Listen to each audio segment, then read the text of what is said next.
What's up, interwebs? Welcome to the Storytime Podcast, Season 2. This is where we go through one of my novels. This time we're going through my second novel I ever wrote, which was the first of supposed to be an 8-book series, Mars of Eilira, Strangers from Another World. Yes, I know I said E. That's just how I've always said it to myself. Okay. So that's how I'm pronouncing it, even though it's Eilira. Yeah. But anyway, so we're going through that. This is episode 3, so we'll be going through chapter 3. And after Adam reads the chapter, we'll discuss it. Before we get to the reading, let's get some stuff out of the way. If you go on to enjoy this episode, we'd love it if you would smash that like button and do it as a prayer to the holy algorithm. The holy algorithm. And subscribe because I got writing content on this channel. And if you're not interested in some gaming, writing stuff, go check out Adam's channel, ZOP Gaming. They're the worst at gaming. No, we are the best at being the worst, which makes us mid. No, you're not mid. We are mid. You haven't reached mid yet. You're just under mid. Depends on the game. Very true. Except for the guy who's playing Tomb Raider, he's excellent. I don't know about that. Anyway, check out Adam's channel. With that out of the way, let's get to Adam's reading of Chapter 3. 3. Man in the Woods. Mrs. Johnson, said Mr. Jones, Zach needs to see Mr. Payne. He and Ernie Collins were fighting in the cafeteria. That was what was going on over there? Asked Mrs. Johnson. It must have been going on for at least 10 minutes. Why did no one try to stop them sooner? I believe the two were having an argument before they actually started to fight, said Mr. Jones. Why didn't anyone stop them from arguing? Asked Mrs. Johnson. Because the teachers favor the trendy kids and Ernie as their leader, belted out Zach. But since he was making fun of me, they let it slide, but as soon as he gets in trouble, they jump in to save us. I don't believe I asked you, interrupted Mrs. Johnson. You will have to wait. Mr. Payne went out for lunch and will be back soon. You can sit there and be quiet until he gets back. Mr. Jones, thank you for bringing him in. Where is Mr. Collins? Getting his face cleaned up from the blood that came out of his nose, Zach said to himself. What was that? Asked Mrs. Johnson as she shot Zach a look that told him he would do as he was told. Ernie is seeing Mrs. Foley, said Mr. Jones. Zach got a shot in on him as Mr. Baker pulled Ernie off of him. He was bleeding pretty badly. I'm going to go check on him now and tell Mrs. Foley to have him stay there until Mr. Payne has seen Zach here. Good idea, said Mrs. Johnson. Zach sat in the chair and turned to see Mr. Jones turn his head, but before he left, he swore he saw him give him a wink of good job. It was no secret to the school that the younger teachers favored the popular students, while the older teachers had been there longer favored no one. Mr. Jones was one of the few teachers who tried to make sure everyone was treated equally. And Ernie and his friends did not like Mr. Jones at all, since they could not get any favoritism from him. Zach sat in the yellow padded steel chair for the rest of lunch, in the first part of 5th period, which he had math and was happy not to be there. As he sat waiting for Mr. Payne to show up, he looked at Mrs. Johnson, who was in her mid-50s, but looked older than she was. A beanpole with short silver hair and a wrinkly face. No matter what emotion she would be expressing, she looked angry. Zach could smell the old perfume she wore that smelled like something his late grandmother wore. After 40 minutes of waiting, Mr. Payne walked into the office, but to Zach, it felt more like decades had gone by. Mr. Johnson got up and walked into his office after him, and a moment later came and motioned with her long, bony pointer finger to come in. So Zach got up, walked over to the door, and sat down in a more comfortable chair in front of Mr. Payne's office. Mrs. Johnson closed the door as she returned to her seat. For several moments, a very uncomfortable silence filled the office. I hear you and Ernie Collins were arguing and then fighting at lunch today, said Mr. Payne, breaking the silence. Tell me what happened. This was a shock to Zach. He had been in trouble with teachers multiple times, but this was the first time anyone ever wanted to hear his side of the story, as all of them before knew his reputation and did not bother to hear his story, when he often told the truth. Why do you want to hear my side? Asked Zach. You're not just going to hear Ernie's side and believe him? Why do you say that? Asked Mr. Payne. That's what all the teachers do when I get in trouble, Zach said. They believe everyone else and not me. Well, Mr. Payne said. You have to admit that your reputation is not the best. Oh, please. Everyone in this school knows Ernie acts one way and does the exact opposite, Zach said. However, since he's popular, they overlook it. And when someone like me does the exact same thing or less, we get hammered for it. That's not right. And I'm going to go look into that, Mr. Payne said. I'm still new to the school, but I heard there were many problems. But I was never told what they are. Zach, I'm going to level with you. Fighting on school grounds calls for a 2-day suspension. Before I have to pick up my phone and call your mom, I want you to tell her, I'm not going to lie for you, but I need to know your side. You want to hear my side? Here it is, Zach said. Ernie tried to make fun of me, and I shot one back better, and he couldn't take it and shoved me into the windows. I shoved him back, and then he shot in on my legs, took me down, and we started to wrestle. When some teachers finally broke us up, they pulled Ernie off me, and I shot and hit him in the nose, causing him to bleed. Far as I'm concerned, I was defending myself. Okay, Mr. Payne said. I want you to go to your locker, get your things, and come back and wait in the office. I'm going to go talk to Ernie, and then I'm going to call your parents. Zach stood up, opened the door, and walked out into the office, followed by Mr. Payne. They both turned left once they were out in the hall and headed up the hallway. Zach stopped a few feet from the office at his locker, while Mr. Payne continued and stopped at the door on the left, right before the hall sloped up.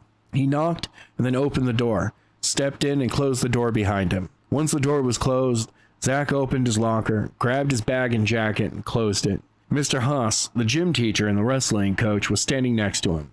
Zach did not notice him walk up. His physique was bulky and short. He was balding on the crown of his head, which was hard to notice unless you were looking for it. His thick, dark brown hair covers it up well. I saw you and Ernie fighting, said Mr. Haas.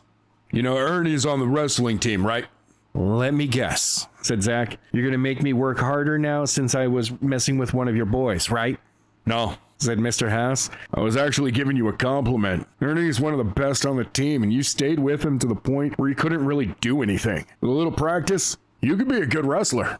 Oh, thanks, Zach said. You should think about joining the team. It would get you in shape as well. Mr. Haas said, We spar against everyone on the team at least once to help everyone get better. You're saying that I could get another shot at Ernie? Zach said. I said nothing of the sort, said Mr. Haas. But you would have to spar against him at some point. That is, wrestle, not fight. You might want to think about it. I will, said Zach. That's all I say, said Mr. Haas. Mr. Haas headed up towards the high school, while Zach headed the few feet back to the office, where he found himself once again sitting in the same uncomfortable chair. It was not long after he got to the office that Mr. Payne returned. He did not say anything to Zach, and he just walked into his office and shut the door. Zach thought he would be there forever. Bored to death. It was only 10 minutes and Mr. Payne asked Zach to come into the office. So Zach grabbed his bag and walked, and once again sat in the far more comfortable chair. Once seated, Mr. Payne closed the door to his own seat behind the desk. I just got off the phone with your mother, said Mr. Payne. She was not too happy to hear you were getting suspended from school for 2 days. She told me there was no way she could come pick him up, and leaving him at home with no one there was more reward than punishment. Figures my mom would want me to actually get punished, said Zach. She cares more about me learning my lesson than why I did what I did. I highly doubt that. Your mom is trying to raise you by herself, and that is not easy for her, said Mr. Payne. Anyway, we came to an agreement that you are going to spend the rest of the day in ISS. Also, for the rest of the week and Monday, you'll have lunchtime detention. What's ISS? Asked Zach. ISS stands for In-School Suspension, said Mr. Payne. Oh, great. I was looking forward to catching Urkel today, Zach said. Where is ISS? You know those folded up dividers that cover an area? Said Mr. Payne. There are desks in there, and a teacher keeps an eye on the students who are there. You will have to do your schoolwork for the rest of the day or until it is done, and then you will have to find something else to do until the bell. You will not be allowed to sleep or talk. Great. My day was going so well, Zach said. Now it's just been ruined. You might want to get some books to do work. I noticed your backpack looks a little empty, said Mr. Payne. Zach slowly got to his feet, walked over to the door, opened it, glanced over to see Mr. Payne dialing another number. Zach figured he was calling Ernie's parents as much as he wanted to hear what he said to Ernie's parents. He continued on his way out. After stopping at his locker, he reported to the folded walls where Mr. Jones was watching another student. He did not say anything, just looked at Zach, and he knew enough to take a seat and start working on something. So he went to take the seat next to the other student, but Mr. Jones cleared his throat as a way of telling him not to sit there. So he took another empty seat. Since Zach finished all of his homework that was due for the day, he started to draw, but it did not last long. He had not been sitting drawing for more than 5 minutes. Mrs. Johnson showed up with a folder and handed it to Mr. Jones, then walked away as he looked through the folder, then stood up and walked over to Zach. "That's a good drawing," said Mr. Jones. "It will have to wait until you're finished your homework." "I've already finished my homework," said Zach, looking up at Mr. Jones with a smirk on his face. "I'm not talking about the homework you just put off until your study hall this morning. I'm talking about the homework you have due tomorrow." "How can I do homework that I don't have since I'm not in the class?" Zach said sarcastically. A loud slap echoed through the halls from Mr. Jones, flopping the folder that Mrs. Johnson had handed to him onto Zach's desk. "Here at ISS, we like to serve our guests by getting the work for them from their teachers," said Mrs. Johnson. "Is one of the many services we offer to help you pass the time." Mr. Jones turned and headed back to his chair, then stopped, turned, and faced Jack. "When you're done, give it to me. I'll make sure it gets back to your teachers." For the rest of the day, Zach sat in his chair working on schoolwork from all of his classes, and by the end of the day, Zach had finished all of his homework before the day it was due. He even had 40 minutes left to himself, so he went back to his drawing, only to catch Mr. Jones, who was back to supervise. The teachers take periods watching the students in ISS. Mr. Jones took most of his free periods except 1 or 2 to watch the students. "Zach," said Mr. Jones, "I thought I told you to do your schoolwork." Just as Mr. Jones finished saying it, Zach grabbed the folder and walked up to him. "I finished it all 10 minutes ago," Zach said as he handed him the folder, then turned and walked back to his seat and continued to draw. Mr. Jones flipped through the folder to see that the work that should have taken at least 4 hours to complete was all done. He even pulled some of it out to see if his answers were correct. He was shocked to see that the answers were correct. This shocked him since he knew that Zach barely kept a C average. Knowing Zach finished his homework left him to draw, and when the bell rang, he got up, left, and went right to his locker, unloading the books, and heading out to the bus, where he met Ryan and Violet. On the way home, Zach found out that Ernie was kept in the nurse's office to do ISS to keep the two of them apart, as well as detention for the week. This did not make Zach happy at all. Having to see his face every day for the next week was not the thing he wanted to do. When he got home, he had a long talk with his mom, who grounded him to the house as soon as he got home, which only made Zach even madder. Over the next 3 days, Zach and Ernie avoided each other and stayed on opposite sides of the room during lunch detention. They both tried to cope with being around each other, and once their lunch detention was over, they both quickly left to get away from each other. On Thursday, Zach had finished his lunch and was a little tired and rested his head on his arms on the desk and was completely out of what was going on. While he was zoning, all of his thoughts swirled around his head. His feelings for Penny, being grounded, wanting to shove Ernie's face into a wall. In the middle of all these thoughts, the hooded man from Sunday night came into his head. Zach jumped at the bell that rang, signaling the end of lunch detention. Snapped back to reality, with full memories of how he got the mark of the upside-down crescent moon. He jumped up from his seat and ran out to the hall, excited to tell Violet and Ryan, but as soon as he reached his locker, he remembered he would not see them until they walked home. The rest of the day seemed to go by extra slowly, as he eagerly waited for school to end. At the end of the last period, as the bell rang, Zach made his way through the halls to the main entrance, where Ryan and Violet were waiting for him. They all made sure that they could leave as soon as the bell rang. With their things ready, they walked out the doors and headed towards the parking lot, instead of heading up towards the high school, where their bus was parked. "How was detention?" asked Violet. "Boring as usual," said Zach, "but very helpful." "How so?" asked Ryan. "Well, it helped me recall how I got this mark on my neck," said Zach, like it was no big deal. "What?" shouted Ryan and Violet together, stopping him in the middle of the parking lot. "How did you get?" Zach recounted the events from waking up to going downstairs, cutting his foot, to finding the hooded man in their fight, all ending in a brief flash. Ryan and Violet could not believe what they were hearing. It was completely unreal. They did not completely trust Zach or saw the scattered china and the scab of his foot where the plate punctured him. They would not believe him. Wow, Said Ryan as they began walking again. what do you think he did to make you freeze? I'm not sure, said Zach. I probably had something to do with why I did not remember the events. I mean, I woke up in my bed, but both my foot and shoulder were sore when I woke up. Well, it could have been that flash of light you said became free and moved, but it was falling, said Violet. I think it could be that you hit your head, causing you to forget it, and you woke up, found yourself downstairs, not realizing what happened, and went back to your room and fell asleep. Sure, said Zach. That could be another reason. Who knows what happened? I'm just glad I know how I got it. Too bad you can't tell anyone, said Violet. Why not? Because I would be the laughingstock of the school, answered Zach. They already think I'm nuts for saying it magically appeared. Saying some hooded man caused me to freeze by using magic, then drew the symbol on my neck and left. The school would probably have him committed to the psych ward, said Violet.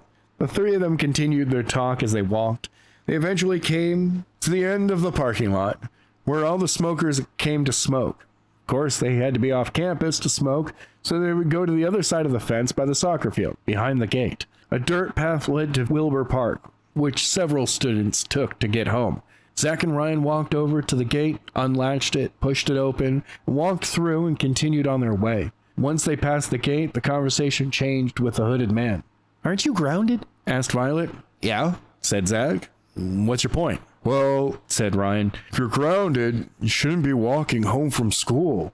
Should you? I don't see a problem with it, said Zach. My mom said that I am not to leave the house as soon as I get home. So until I get home, I am not grounded. I hardly think that your mom had that in mind, said Violet. If she didn't have it in mind, she should have said to come straight home and not leave, growled Zach as he started to get a little mad that his two closest friends were arguing with him. They continued talking about whether what Zach was doing was right as they walked across the path, but they were so focused on arguing, they did not notice the tall, bulky man wearing a trench coat and black-rimmed sunglasses slowly approach them from the way they were going. As soon as they passed, the man turned and cut them off. Sorry to interrupt your argument, Said the man. I'm looking for someone. Would either of you know a Zach Parks? I'm him, said Zach without even thinking about it, which caused a big grin to appear on the man's face. With lightning-fast reflexes, the man grabbed Violet by her arm, pulled her close to him, pulled a knife, and held it to her throat. The three of you are going to come with me, Said the man. or I'm going to kill her. Okay, said Zach and Ryan at the same time. We will go. Just don't hurt her. Walk up the mountain until I say stop, said the man. Zach and Ryan slowly walked up towards the back end of the soccer field. They moved slowly, hoping someone would come along and see the man holding a knife to Violet and call the cops. However, no one came. Since they left the school so quickly, no one else was close to coming. They walked up past the soccer field until they were completely out of sight of anyone who might walk by. Okay, that's good enough, said the man. Zach and Ryan quickly turned around and faced their captor. Zach tried to show he was not afraid. Even though beads of sweat were starting to form on his forehead, his whole body was shaking. Zach glanced over at Ryan, who looked like he was about to pass out. All right, let's make this quick, said the man. I want whatever he gave to you the other night. Zach looked at Ryan and looked back at them as if he had no clue what he was talking about. What man? Said Zach. Don't play games with me, kid. I won't hesitate to slit her throat. I want what DeMarcus gave you. Who's DeMarcus? Said Ryan. Guy who broke into your house a few nights ago, Said the man. It hit Zach that this man was talking about the hooded man, but he had no clue how he knew about him or that he came into his house. He didn't give me anything, said Zach. He came in, broke some plates, I wrestled around with him, and then Zach realized that the man did give him something. But it couldn't be what this man was after. It was just a symbol mark on his neck. What would this guy want with a symbol of an upside-down quarter crescent moon tattoo? Actually, he did give me something, said Zach. He gave me this moon tattoo. What? Said the man. Let me see it. It's on the back of my neck, said Zach, slowly turning around, reaching back with his hand and pointing to it. I woke up with it the next morning. The mark of Eilira, said the man, mumbled to himself, but Violet overheard him. That is what I came for. How are you going to take it? Asked Ryan. Permanently painted on his neck. I have my ways, said the man as the man approached Zach. Zach turned around quickly to catch him off guard, which caused him to tighten his grip on Violet, which he loosened as he approached Zach. You can do whatever you want to take the mark off my neck, only if you let her go first, said Zach. Okay, said the man as he let Violet go, and she quickly moved over next to Ryan, who put himself between her and him. However, none of you leave until I get what I want, or I kill your friends here. Then I come after you, kill you both. You understand me? Yes, they all said. Good, said the man. Now turn back around. This should be painless. Zach slowly turned around, not knowing how removing a permanent ink symbol was going to be painless. The man slowly approached Zach, just in case he tried something, but once he saw he was not, he reached into his coat pocket and pulled out a strange-looking pen that was polished silver and reflected any light. He placed the tip of the pen on the back of Zach's neck, right on the dot. The mark began to glow bright blue, and the pen slowly turned red to white, and the man let out a scream as the pen scolded his two fingers, and he was forced to let it go. The pen dropped to the ground as Zach turned to see what caused him to yell. The man turned and faced Zach and backhanded him, which caused him to fall to the ground.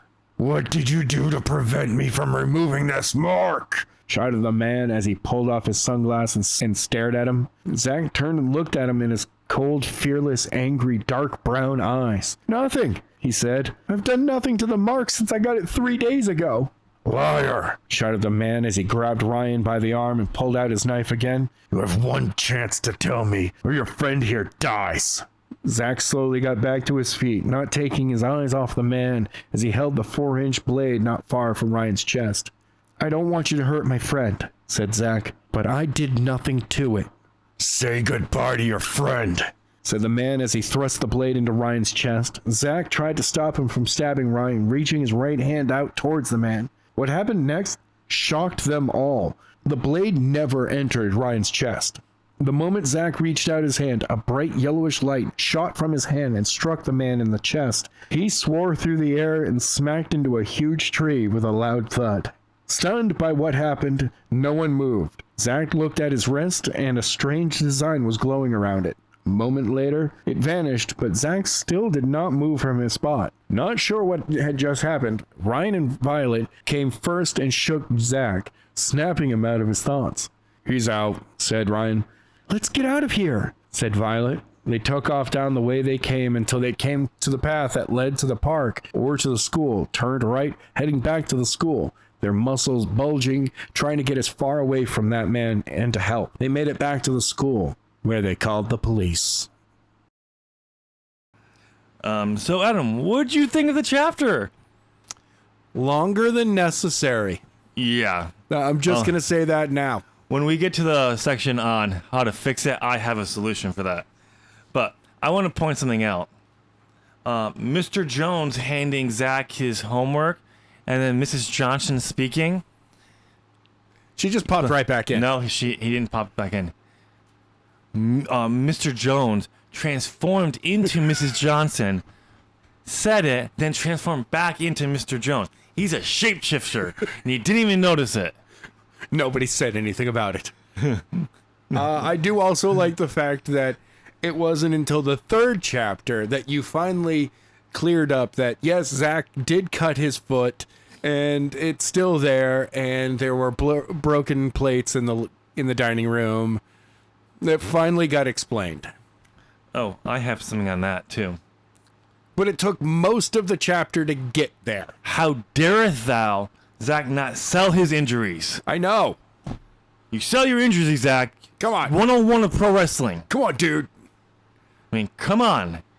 I know maybe it hasn't been mentioned in this book, but later on you become a wrestling fan, so you got to do it here. Yeah. And apparently the new study says that every decision somehow affects the past. So Definitely. He should have done fixed that. Come on, Zach. Seriously, bro. Yeah, we took forever from there.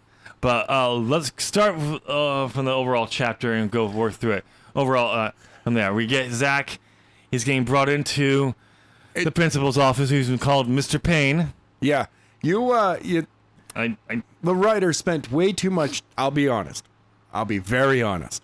The writer spent way too much time telling us about that than the actual incident that caught. Well, I mean, actually, in reality, the aftermath of an incident like that in the cafeteria would take way longer than the original incident. Yeah, okay, fair enough. You made it real. Yeah. Why I called him Mr. Payne? No clue. Idea. No idea. I need a name, apparently.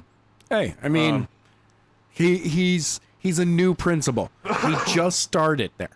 He's trying to figure out who in the administration is a good person and a bad person. And he's finding out that there's a lot of bad people working at this school. And he's going to have to lay down the laws on them. It's that... Crack open a cold one on them. He loves Stone Cold. It's that trope of in YA and young independent readers where teachers favor popular kids. Oh, of course. Trope. I put it in there.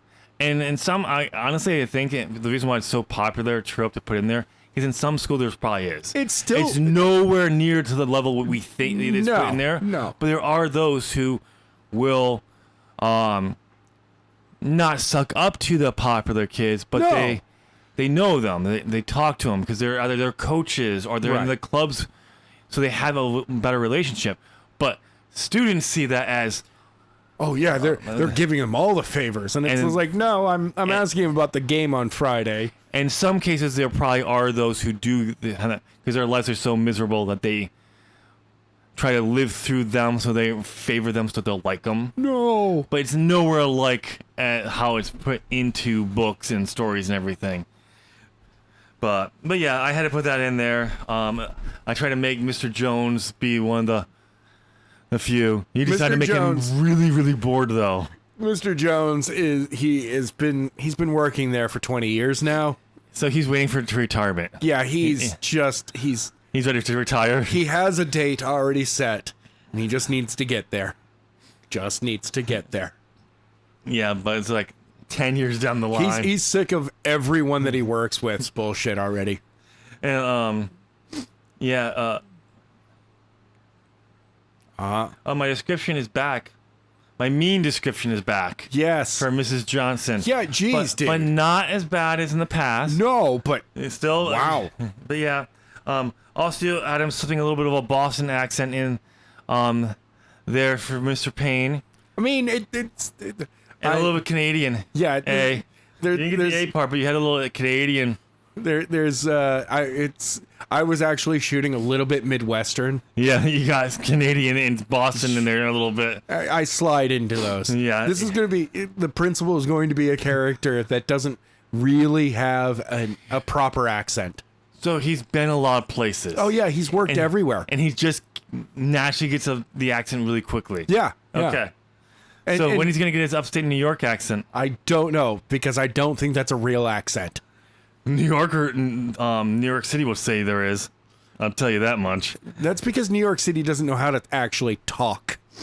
He'd say the same thing about Boston. Hey, you leave Boston out of this, kid, okay? Come over there and smack you. Say hi to your mom for me. I love my little hint from Mr. Haas. Hint to Zach. You should join the wrestling team. We spar. Everyone spars each other. So that means that I get another shot at him? I'm not saying that, but you would eventually have to spar Ernie. You can spar with him. Wrestle, not fight. Wrestle. No, it's just like, yes. Yeah, because that's what wrestling people do. Different weight classes wrestle each other. I mean, you might, but in high school, that you usually have like one or two guys that are outside. You pretty much have everyone in one general weight class. Not my school. They were looking for different weight classes. Oh yes, but if they have a team of 10, yeah, there are like 3 guys in the same weight class. Yeah, and then you'll have one in the heavyweight and one in the lightest weight, and they'll just be like everyone's in between. Yeah. But like, You're like, if you lose 5 pounds this week, we can put you in this one. If you gain 4 pounds, we can put you in this one. this was You, the heavyweight, just stay heavy. wrestling. That this becomes part of Zach's story in later books, where he actually does join the wrestling Oh, team. cool. I think it's in high school though. I don't know if he joins it while he's still in middle school. High school wrestler. Yeah, I could see that. He definitely becomes that becomes part of the storyline. So that was kind of a hint for later. For the later. Oh, okay. See, I've learned how to foreshadow some things Yes. a little. We'll You see how. planted a seed. Yeah, planted the seed. In fact, Mr. Jones knows Zach doesn't does his homework in study hall, not at home. I mean, every teacher knows that. Zach, you definitely did your homework this morning for today. Yep. Guess what? Here's your assignments for tomorrow. Start just working on them now. Yep. But yeah, not everyone does that, but that was definitely a me thing. Because my thing is, no, it's not homework, it's schoolwork. And you do schoolwork at school. If they didn't give us enough time to do it during that, then why am I doing it at home? Academics is the only business, is the only field that I've ever known where people are like, I don't have a 9-to-5 job at all. The studies that But I come only out- get paid as if it was a 9-to-5. The studies since I wrote this have come out that prove up until high school, homework just doesn't really help you learn. Not It really. does not help you remember the information, other than like spelling. Yes. Because that is repetitive. Yep. Therefore, you will be used to it. Yeah, but like this, so a lot of homework is rarely. It's It's you're more like learning to I- do homework it's- to get homework done. It's more like iReady, like they do stuff on the computer now for reading, which are or math games. Yes. To help you reinforce it that way, because it's a different thing.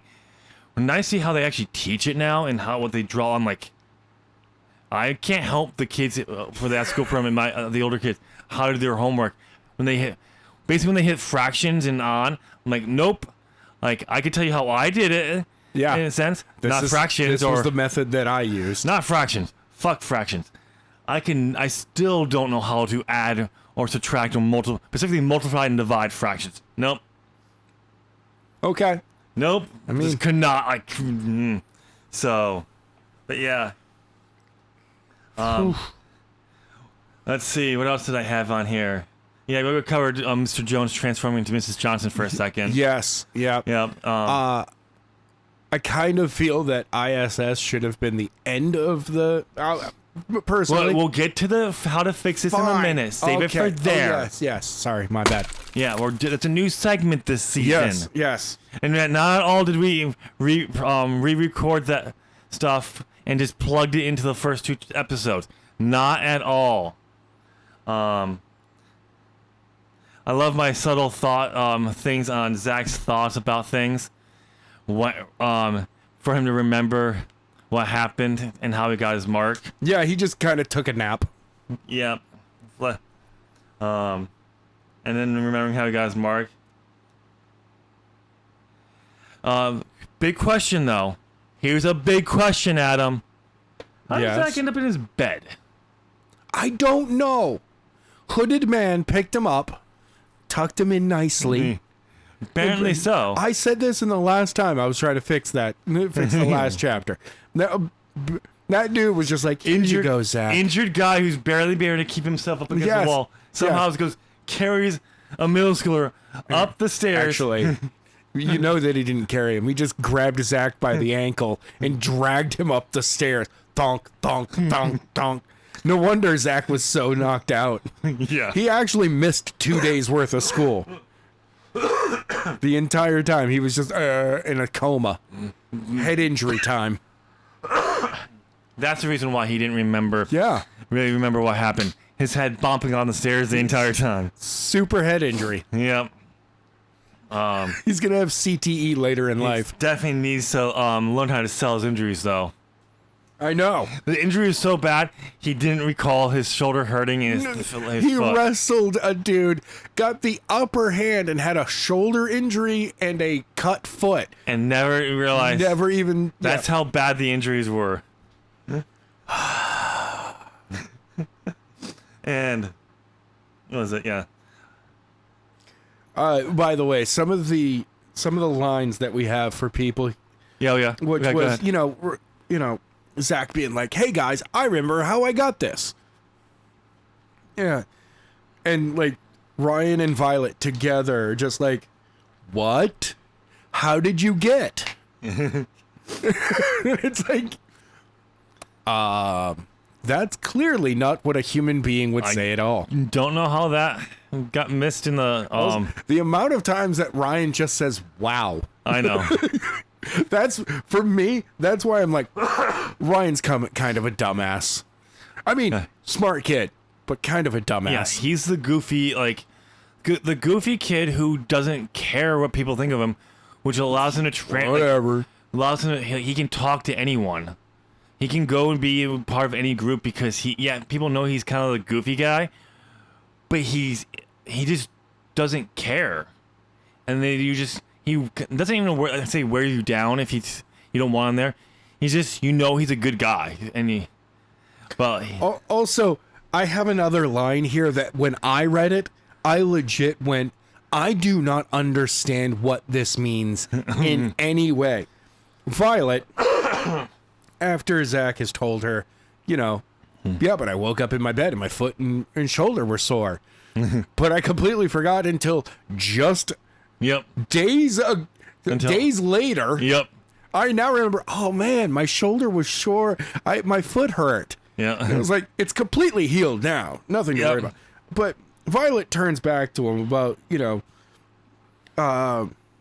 light, light or something. I probably had something to do.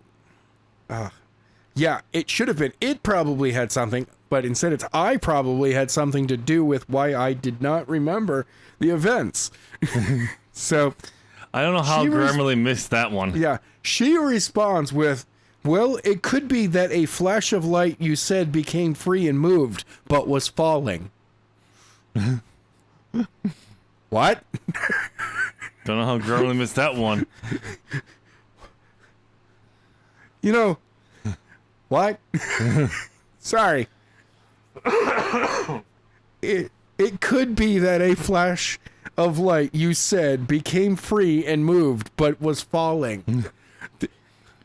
Sir, you give me these amazing lines, and I bring them to the people's light. I bring them to the people. I don't give you those amazing lines, Adam. Past him gave you these amazing lines. Though honestly, if I looked at some first draft, if I wrote today, there'd probably be some lines like that. See, I like how Violet straight up just tells him, it could be that you hit your head, causing you to forget it, and you woke up, found yourself downstairs, not realizing what happened, and you just went back to bed. Nope.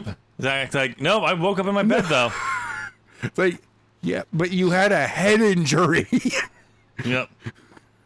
I do like how she's like, you clearly had a head injury. Oh, Adam, Like, no, it's Violet, you don't understand. This hooded man came into my house, and it was magic. She's like, head injury makes way more sense now. Adam, we also learned something about Zach here. Yes. Apparently he's a lawyer because his reasoning about grounding. Yes. He said, I can't leave my house once I get hurt there. I had to come right home. I haven't gotten. It's like, oh, dude, you are going to get yourself in so much trouble. He's just like, said I have to come right home. So, that's not how grounding works. But he's using what he was actually said to his. Oh, they're gonna have an argument later. I remember that. Yeah, he gonna get smacked for that one. Mom's gonna be like, I have the flip flop. He's like, no, not the chocolate, not the chocolate. But yeah. Smack. She can make it bend around corners. I forgot that I described the mystery man, not getting his name, as a trench coat and sunglasses. By the way, thank you very much for giving me more Highlander. The trench coat and sunglasses, stranger in the woods. Yeah, that is Highlander written all over it. He was one katana away from Highlander there. You and Highlander. The second movie should be in the Hall of Fame. No, it shouldn't be. Yes, it should. It's cinema. Cinema. Oh, and also, you missed this line. Which one? As kill his friends and come after both and kill them both. Oh, yes. Yes, hold on. I need to get back to that one. All right. There's clearly some head hopping here with jumping into Violet's head to hear what this guy says about the mark. Yeah, whatever on that one. But not as bad as in other books and other things, but like a little bit of head hopping and some omnipresent narration, because Zach would not see what he was doing to remove the mark, but not as bad. But okay. But I do have a big question. So I love the fact that all three are standing together. And this guy legit says, none of you leave until I get what I want, or I kill your friend here. All three of them are over there. Then I come after you and kill you both. But they're still all over there. So I think he was pointing to Ryan. He's pointing to Ryan, and I'm gonna kill him. But now he's standing between Violet and and Zach is still like clearly closer to him than either of the other two, and it's like, maybe he's talking to Ryan at this point. This also brings up a good question. How does he get Ryan? I don't know. After he backhands Zach, and then he's like about to kill, like he steps past Zach and just grabs Ryan. Because when Zach turns around, he gets backhanded and falls to the ground, and he says, "What'd you do to the mark? So I can't remove it." Somewhere in between, by the time he comes back up, he's grabbed Ryan. Yep. And why didn't Ryan go flying with him when he got blasted by the light? Magic. It's the power of Highlander. Not Highlander, dude. All right. Anything else you want to say He here? would have died if it was a katana, not a knife. Anything else you want to add here before we move into how to improve this chapter in the story? No. All right, let's move on I want to to get into the fixing this chapter. How to fix this chapter, Yes. Adam. Yes, you want me to start right away? You can go right ahead. All right, it needs more Highlander, first of all. This is going to be a thing, isn't it? I don't know what you're talking about. It's almost like there's a burning bush somewhere. No, it's burning bush. Anyway, this is definitely 2 chapters worth of scenes. No, it's not. Yes, it is. No, it's not. And here's the reason why. The whole a few days later thing, we didn't need. No, it could have literally been that afternoon. Yes. I don't know about later versions. I know in the last... Mr. Jones could have slapped the table and woken him back up right at the end of or at the end of the day, he's like, you know what? Kid completed all of his assignments. It's just drawing at this point. If he falls asleep, he can fall asleep. This could have happened. Snoring. Wake him up. No snoring. This could have been an in-house suspension when he got the dream. He doesn't want to go home because he knows mom is going to be there waiting. And he's going to get grounded. You could have and that would have but my also thing is shrink the not my much. If you get rid of the time gap in this chapter, actually that would have helped it a lot. That's what I'm talking about. Like it would have been you shrink a little bit of the less of the outcome of the fight. Yeah, just by a little. A little. And you could cut that out. It's fine. Or what I've done in the later books versions of this story is it chops off once we meet the mystery man. Oh, okay. Once he grabs Violet, or they grabbed him, he says, "Walk up the mountain." You better start walking, or I'm gonna kill all of you. And you pick up in the next chapter with them. The start of this. I think at that when I wrote it the first time, the story was the outline was the breaking point was after they did this thing, because you're like, what happened? What did Zach do? Yeah. But later versions, I know I think there's maybe an expanded scene, of what's going on here. The guy can't say his name yet. If you don't know it. The mystery guy. And then In a trench coat. and then them running in Near a school. That's not creepy at all. Yeah, running them and getting to there is the cutoff of that. I can't remember, but yeah. So by the way, I do like the fact that he when Zach hits him. This is just something I just remembered this one.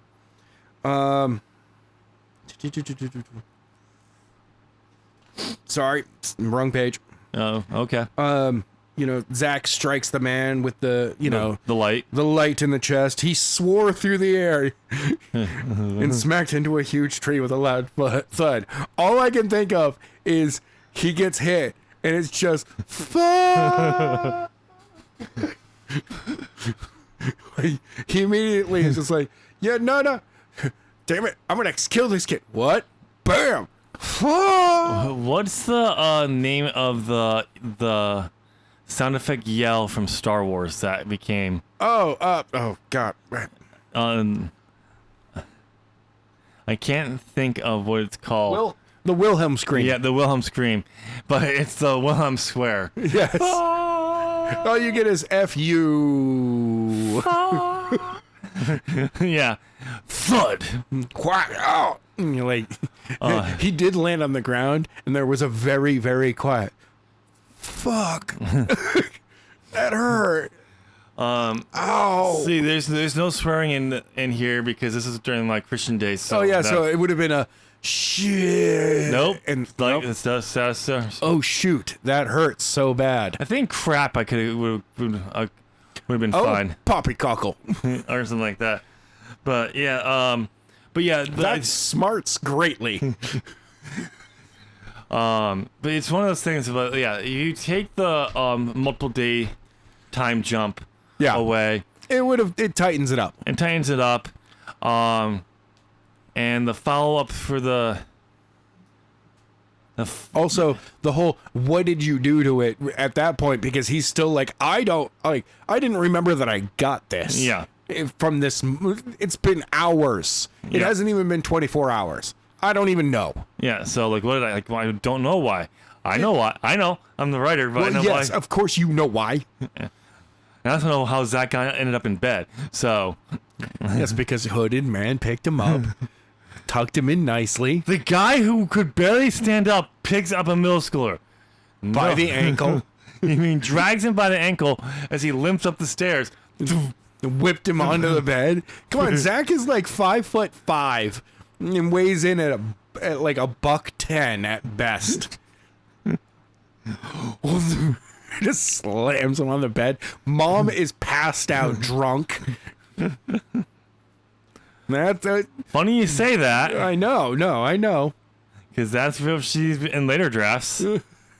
It's an easy explanation. No, in later drafts, he doesn't think it's a drunk. He thinks it's a drunk friend that came home with mom. Yeah. Or is staying there because they were too drunk or something. Yeah. But yeah. But no, that's how I would fix this version. It needs a little tightening up, Yep. or it needs a fuller expansion and a break. One of the two things would fix this. I would go with the tightening up. I say more words, No. more 9. chapters. This is not a Zack Snyder movie where you need more scenes to explain things. No. He needs longer scenes to explain. They're longer. things. It's not more scenes. No, it's either more scenes to explain things Yes. or scenes that are longer. And that's what you get with the Justice League cut, the Snyder cut. And more slow-mo. Absolutely more slow-mo. We need More more slow-mo. slow-mo. You know what would even improve the Snyder cut? Highlander? No. Come on! Slow-mo of cutting grain. Oh, yeah, that would have really... And then, a trench coat katana-wielding man shows up. No! No Highlander. And Henry Cable goes, "It's my time." No. No Highlander. And his hair grows long and white. And he becomes the Witcher. And he's like, there can be only one Witcher 3. No. No Highlander, no Witcher. Okay. Okay. Anything else you want to add to how to fix this? More Highlander? You already said that. Sorry. I am cracking myself up over here. Wow, Adam. I'm having too much fun with it. All right, so Let me have my fun. since you have nothing more to add, I don't have anything more to add, we'll wrap this episode up. What do you think of this chapter? How would you improve it? Let us know down in the comment section. If you made it this far, I'm assuming you enjoyed this episode, so why not go on and smash that like button as a prayer to the holy algorithm. The holy algorithm. And subscribe, because it's got other writing content on this channel. It's on screen now. If you're not in the mood for writing content, check out Adam's channel, ZOP Gaming. They're the terrible at gaming, the worst at playing games. We're really bad at skate right now, and it's so much fun. Except for the guy playing Tomb Raider. He's awesome. No, he's not. Pick something. We'll see you there. Thank you so much for listening. Bye.